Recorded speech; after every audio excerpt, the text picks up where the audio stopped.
brought to you by Agilus Diagnostics.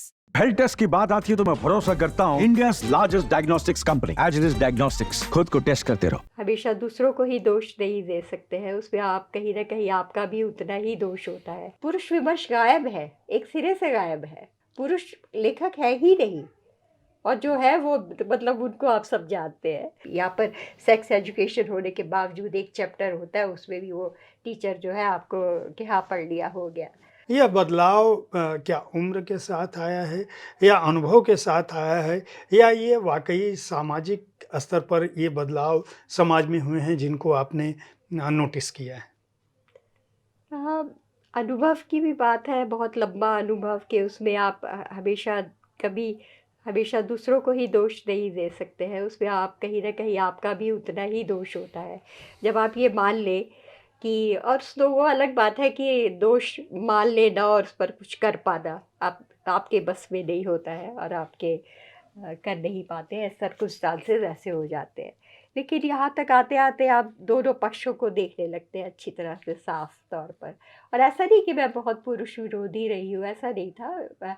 पर हाँ, उसकी बात भी मैं कहना चाहती थी जब आप यूरोप की बात कर रहे थे कि पुरुष विमर्श गायब है, एक सिरे से गायब है। तो ऐसा नहीं कि मैंने ये सोच के लिखना शुरू किया था कि पुरुष को आवाज़ कहीं से इतनी खामोशी है उस पर, एक आध को नाम छोड़ दे, आप जानते हैं बहुत लेखक है ही नहीं। किसी भी आप देश में देख लीजिए, विदेशों में पुरुष लेखक है ही नहीं, और जो है वो मतलब उनको आप सब जानते हैं। तो इसलिए भी एक रीज़न ये भी था। इस लिखने के बाद मुझे अच्छा लगता है कि मैंने पुरुष विमर्श को भी वहाँ पर जगाया है एक तरह से, क्योंकि ये नावल पूरा पुरुष प्रधान नावल है। और पर इस जो जैसे कहते हैं ना कि कोई आपसे लिखवाता है, आप नहीं लिखते कोई भी रचना को, तो ऐसे ही इसका जो नायक है उपेंद्र, जैसे वो मेरे सालों से पीछे था। जब से मुझे कैंसर हुआ था तब से वो मेरे पीछे था कि लिखो लिखो लिखो। और जब मैंने शुरू किया तो वो बढ़ता गया, और बहुत कैरेक्टर्स हैं इसमें। लेकिन वो बच्चा इतना अच्छा है, इतना खूबसूरत दिल का है, उसका दिल है कि वो प्यार बांटना चाहता है, पर कोई है नहीं उसको लेने वाला, जो बहुत ही उसको प्यार में हमेशा उसको वो मिलता है।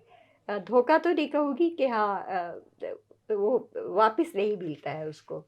तो एक तरह से, और उसकी जर्नी है प्यार को ढूंढते हुए, और ऊपर से उसमें वो है कि थर्ड सेक्स को या उस पे कभी बोला नहीं जाता, भारत पे क्या विदेशों में भी नहीं बोला। बड़े बड़े फेस्टिवल्स होते हैं, आपने देखा होगा सेक्सुअल उसको लेके, लेकिन भारत में और वहाँ पे भी कोई बात नहीं करता है। तो अगर आपकी कोई प्रॉब्लम है बच्चे की या कुछ भी, तो उसको छुपाया जाता है कि उस बारे में, विषय में, सेक्स के विषय में बात नहीं करनी। और शादी के बाद भी, शादी हो जाती है, फेल हो जाती, पर कोई बात नहीं करता क्यों फेल, अगर उसकी कारण से फेल हुई तो इन सारे मुद्दों को मैंने इसमें उठाया है कि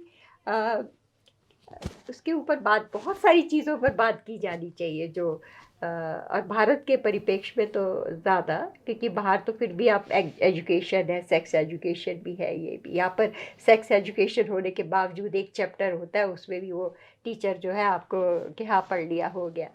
तो वो सब बातें हमें अब लानी चाहिए। तो इसमें मैंने बहुत रिसर्च की, क्योंकि मैं खुद नहीं जानती हूँ कि कैसे लड़का बड़ा होता है, उसमें क्या चेंजेस आते हैं, क्या होता है, वो सब मुझे देखना पड़ा। मतलब उसने मुझसे करवा लिया ये सब, भयंकर रिसर्च करवा ली, तो लिख दिया। तो इसमें कोई पुरुष विमर्श की बात एक तरह से, जैसे मुझे लगता है मैंने शुरू की है विदेश के मंच पर ही नहीं, पूरे एक तरह वैश्विक मंच आप कह सकते हैं।